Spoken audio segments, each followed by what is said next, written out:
out here has been nothing but sensational. And all the way back.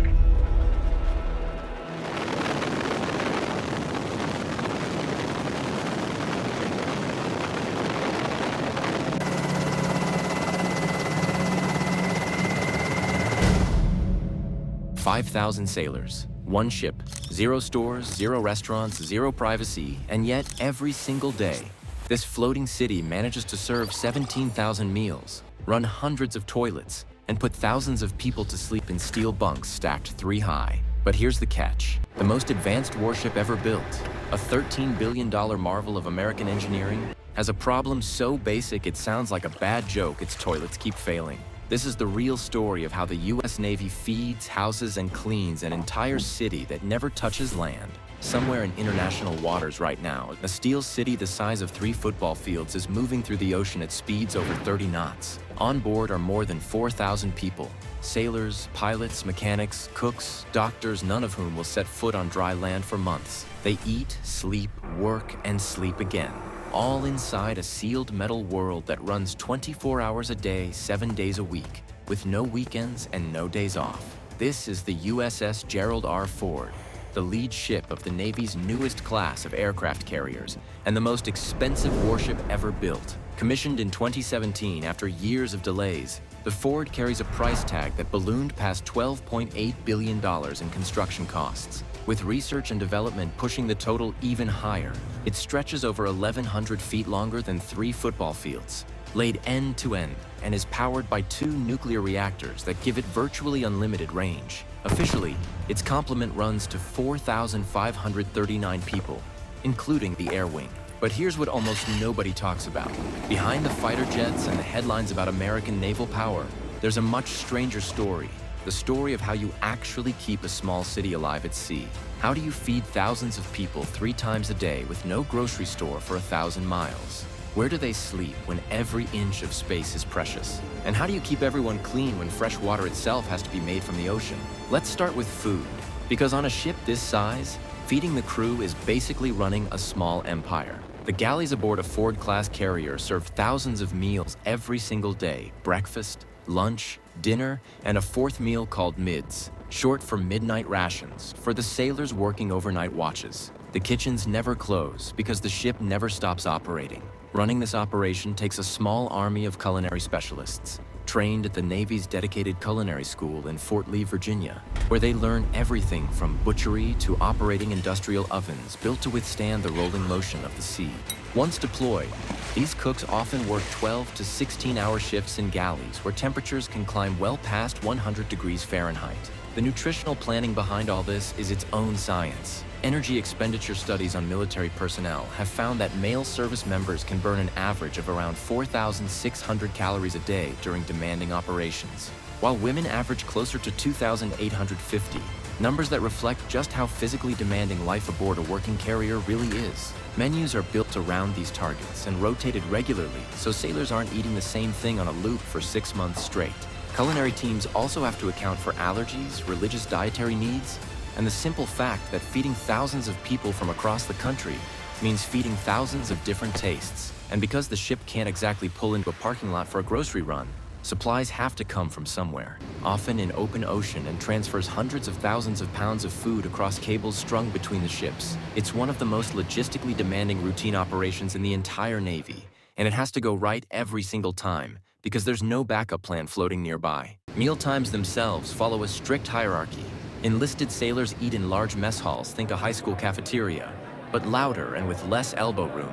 Officers eat in separate wardrooms with slightly nicer service, and the most senior officers get private dining with tablecloths. But once a month, there's an exception to all of it. Birthday sailors get pulled aside for a special meal, complete with white tablecloths, non-alcoholic sparkling drinks, and something like lobster or prime rib. For sailors thousands of miles from home, it's a small gesture that means a lot. Now here's where the story gets more interesting, because feeding people is only half the battle. The Navy also has to put them to sleep. Forget what you picture when you hear bunk bed. On an aircraft carrier, sailors sleep in tightly packed compartments called berthing areas, in racks stacked 3 high. A standard Navy rack measures about 77 inches long and 27 inches wide, slightly smaller than a twin bed, with roughly 20 inches of clearance between your mattress and the rack above you.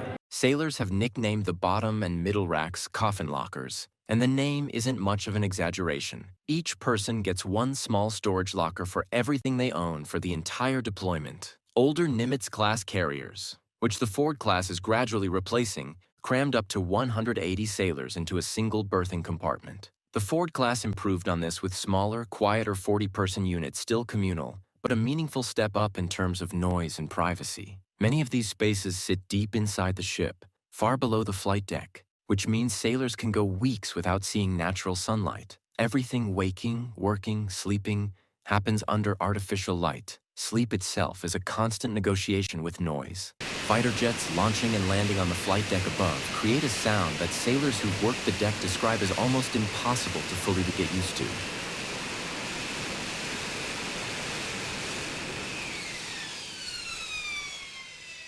Add in the hum of engines, clanging doors, and rotating shift schedules that never let your body settle into a rhythm, and sleep deprivation becomes one of the quiet, unglamorous challenges of carrier life. To cope, sailors lean on earplugs, eye masks, and on newer ships, privacy curtains that wrap around each rack, small comforts that make a communal space feel just slightly more like your own. If you've made it this far, go ahead and hit that subscribe button. It genuinely helps small channels like this keep making content exploring the realities of military life most people never see. Now let's get to the part of carrier life that's been making headlines lately, and not in a good way. Staying clean. In Navy slang, bathrooms are called heads, a term that dates back centuries to when sailing ship toilets were located at the bow or head of the vessel. On the Ford-class carriers, the Navy made a notable design choice. Every bathroom uses seated toilets, with no urinals at all, allowing berthing compartments to be quickly reassigned between male and female crews as needed. The toilets themselves run on a vacuum-powered system similar to what's used on commercial airliners, scaled up to serve a crew of thousands. And this is where the real story gets complicated. That vacuum system has been a persistent headache for the Navy almost since the Ford was commissioned. A 2020 Government Accountability Office report flagged the system for clogging far more than expected, identifying narrow, undersized pipes as a core design flaw. The Navy has had to perform what's called an acid flush, identifying narrow, undersized pipes as a core design flaw. The Navy has had to perform what's called an acid flush, a specialized chemical treatment used to clear the system at a cost of roughly $400,000 each time. This isn't a one-time embarrassment. Either it's been an ongoing saga for years. During a 2025 deployment, the Ford reportedly averaged about one sewage-related maintenance call per day, and internal records described as many as 205 system breakdowns over a single 4-day stretch.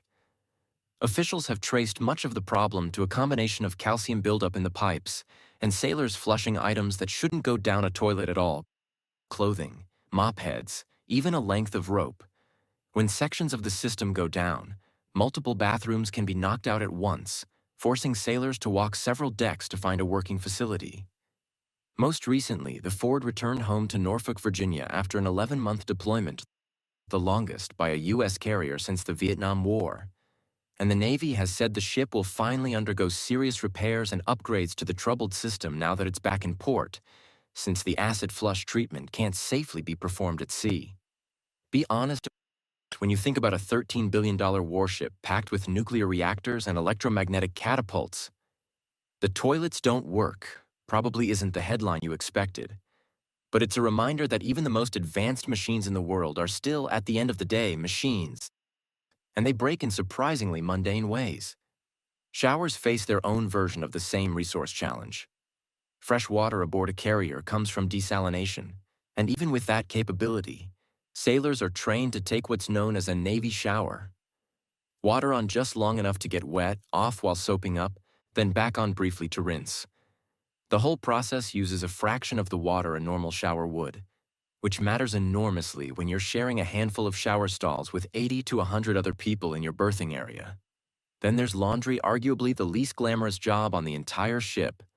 Carriers process enormous volumes of laundry every week during deployment, using industrial washers, dryers, and steam presses running for most of the day.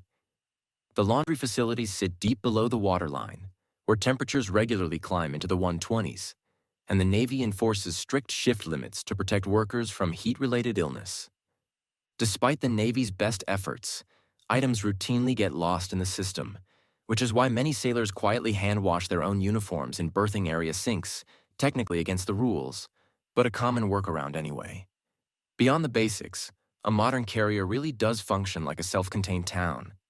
There are medical and dental clinics, barbershops, small stores selling snacks and toiletries, gyms, libraries, chaplains, and even a post office, everything a person might need for months at a time, all packed inside one hull.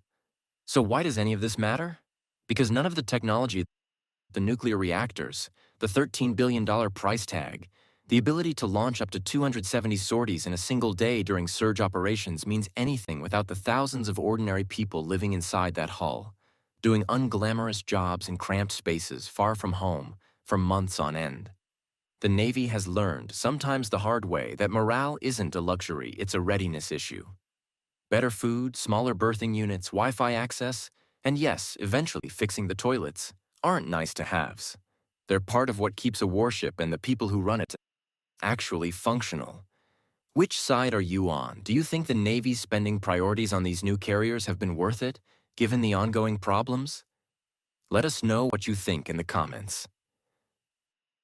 If this gave you a new look at what life is really like aboard America's most advanced warship, subscribe for more deep dives into the hidden side of military life.